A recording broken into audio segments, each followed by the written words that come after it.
আসসালামু আলাইকুম।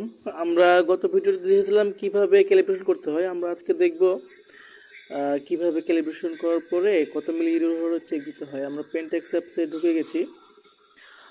এবার লোকেশনে 3 নম্বর পেজে গিয়ে ওই যে লোকেশন ডট ডট ফ্ল্যাগ ওটাতে যেতে হবে লোডিং হওয়ার আগে। তারপর আমরা যে টিপিএম আছে ওই টিপিএমের নাম সার্চ দেব। আমরা ছিলাম B40-1, B40-1 সার্চ দিয়ে B40-1 নিউ ডান দিকেরটা ক্লিক করে আমরা দেখব কত মিলি আমাদের ক্যালিব্রেশনের ইরর দেখাইতেছে। হ্যাঁ, আমরা এখানে দেখতেছি নেটওয়ার্ক ওকে আছে এবং ইরর দেখাতেছে নর্থিং ইস্টিং 9 মিলি 4 মিলি 10 মিলির নিচে যদি থাকে তাহলে ওকে আছে। আমরা দেখব যে আমাদের বাবলটা ঠিক আছে কিনা।